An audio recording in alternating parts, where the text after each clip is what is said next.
ભારેથી અતિ ભારે વરસાદની આગાહી। સીએમ ભૂપેન્દ્ર પટેલે બાળકોને કરાયો શાળા પ્રવેશોત્સવ। વધુ સિમ ખરીદવા પર થશે લાખોનો દંડ। પીએમ આવાસ યોજના, વિદ્યાર્થીઓને 50,000 રૂપિયાની સહાય। લાખો ખેડૂતોને મળશે ફાયદો। શાકભાજીના ભાવ પહોંચ્યા આસમાને। જનધન ખાતા ધારકો માટે ફાયદો। પીએમ સૂર્ય ઘર મફત વીજળી। સોયાબીનનું બિયારણ લેવા ખેડૂતોને સહાય। પોલીસ વિભાગ માટે આવ્યો મોટો નિર્ણય।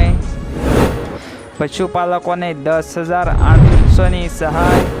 તો મિત્રો, આ બધા સમાચારની વિગતે માહિતી મેળવી તે પહેલાં જે મિત્રો આપણી ચેનલ ઉપર નવા છે તે મિત્રો ફટાફટ આપણી ચેનલને લાઇક અને સબસ્ક્રાઈબ કરી લેજો અને બાજુમાં પહેલાં બેલ આઇકનને પણ પ્રેસ કરી લેજો, જેથી રોજે રોજના અપડેટ તમારા સુધી પહોંચી શકે।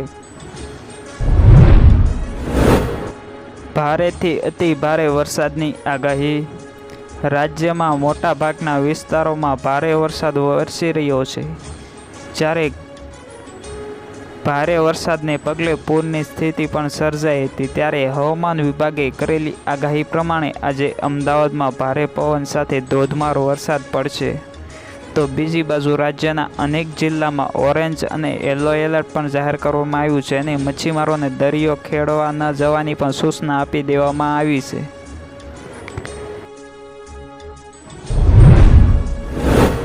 સીએમ ભૂપેન્દ્ર પટેલે બાળકોને કરાયો શાળા પ્રવેશોત્સવ। રાજ્યની તમામ શાળાઓમાં પ્રવેશોત્સવ ચાલી રહ્યો છે, ત્યારે આજે મુખ્યમંત્રી ભૂપેન્દ્ર પટેલે છોટાઉદેપુરની પીએમશ્રી તાલુકાના શાળા નંબર 1માં બાળકોને આંગણવાડી, બાલવાટિકા, પ્રાથમિક અને માધ્યમિક અને ઉચ્ચતર માધ્યમિક કક્ષાએ શાળા પ્રવેશોત્સવ કરાયો છે। આ સાથે જ તેમણે વિદ્યાર્થીઓને શૈક્ષણિક કીટ અને પાઠ્યપુસ્તકનું વિતરણ પણ કરવામાં આવ્યું હતું।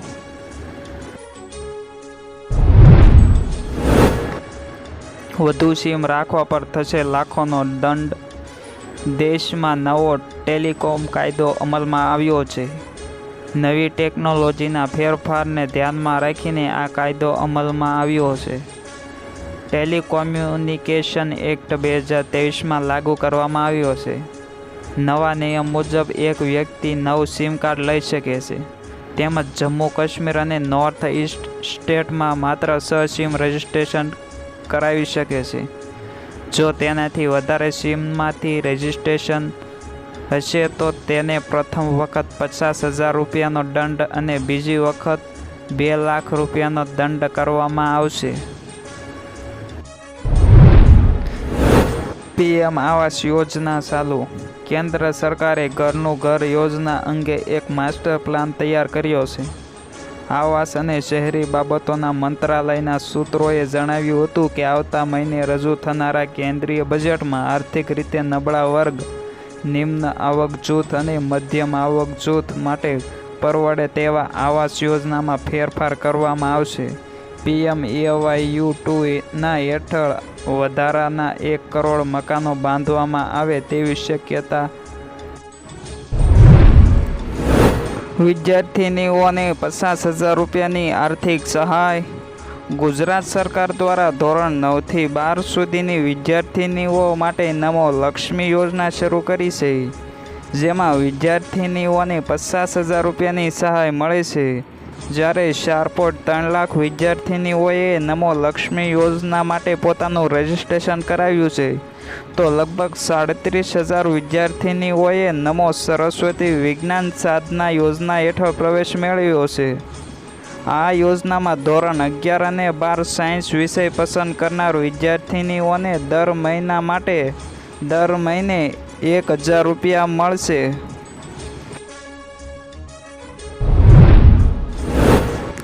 લાખો ખેડૂતોને મળશે ફાયદો। દેશમાં ખેડૂતો માટે સૌથી વધુ લોકપ્રિય કેસીસી લોન યોજના બાદ હવે કેન્દ્ર સરકાર બીજી મોટી યોજના લઈને આવ્યું છે અને આ યોજનાનું નામ છે કિસાન ઉપજ નિધિ યોજના। ખેડૂતો માટે ગુજરાત સરકાર દ્વારા આ નવી લોન યોજના બહાર પાડવામાં આવી છે। જેમાં આ યોજના હેઠળ એવા ખેડૂતોને લોન મળશે જે ખેડૂતો વેરહાઉસની અંદર પોતાનો માલ સાચવતા હોય અથવા તો ગોડાઉનની અંદર પોતાનો માલ સાચવતા હોય તેવા ખેડૂતોને આ યોજના હેઠળ લોન મળવા પાત્ર રહેશે. કેન્દ્રીય મંત્રી પિયુષ ગોયલે કહ્યું છે કે આ લોન યોજના હેઠળ ખેડૂતોને કોઈ પણ ગેરંટી વગર સરળતાથી 7% દરને વ્યાજે લોન મળશે. ખેડૂતોએ કેસીસી યોજના હેઠળ કોઈ લોન લીધી હોય તો પણ તે વેરહાઉસ દ્વારા આપવામાં આવેલી રસીદના આધારે આ લોન લઈ શકશે. શાકભાજીના ભાવ આસમાને પહોંચી ગયા છે. ચોમાસાની શરૂઆત થઈ ગઈ છે તેવામાં શાકભાજીના ભાવ આસમાને પહોંચી ગયા છે.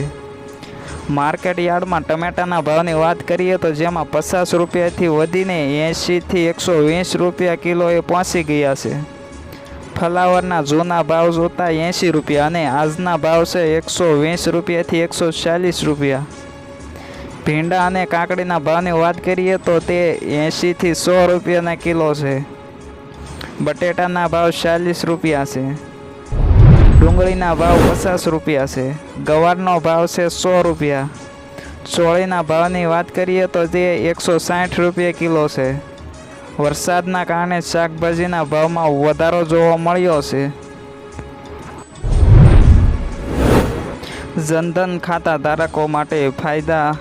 જો તમારે પણ બેંક એકાઉન્ટ છે તો તમે પણ તેને જનધન એકાઉન્ટમાં કન્વર્ટ કરાવી શકો છો સરળતાથી. આ માટે તમારે બેંકની શાખામાં જઈને રૂપે કાર્ડ માટેની અરજી કરવાની રહેશે અને ફોર્મ ભર્યા પછી તમારું બેંક ખાતું જનધન યોજનામાં ટ્રાન્સફર થઈ જશે. તેમાં 6 મહિના પછી ઓવરડ્રાફ્ટની સુવિધા ઉપલબ્ધ થઈ જશે. 2 લાખ સુધીનો એક્સિડન્ટ ઇન્સ્યોરન્સ મળી શકશે.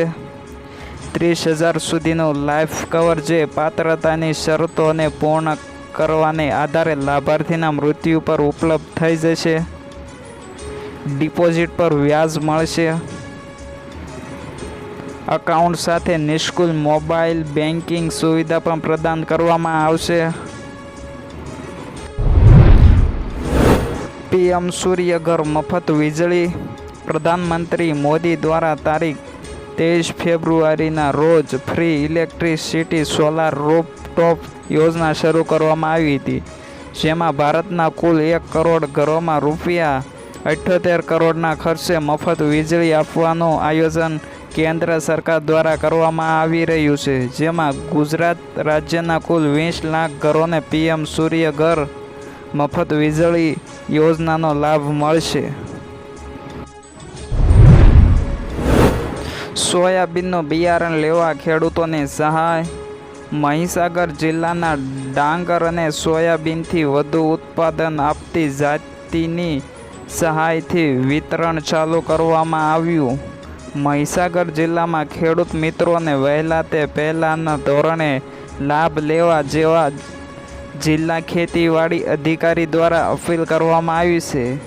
મહીસાગર જિલ્લાના કૃષિ વિભાગની એક SR અને SFSM યોજના અંતર્ગત ડાંગર અને સોયાબીનની વધુ ઉત્પાદન આપતી જાતોની સહાયથી વિતરણ ચાલુ કરવામાં આવ્યું છે. ડાંગરના પાકમાં 25 કિલોનું બિયારણમાં 500 રૂપિયા, સોયાબીનના પાકમાં 25 કિલોના બિયારણમાં 1000 રૂપિયાની સહાય આપવામાં આવશે. વહેલા તે પહેલાંના ધોરણે વિતરણની કામગીરી ચાલુ હોય. મહીસાગર જિલ્લામાં તમામ આ બાબતો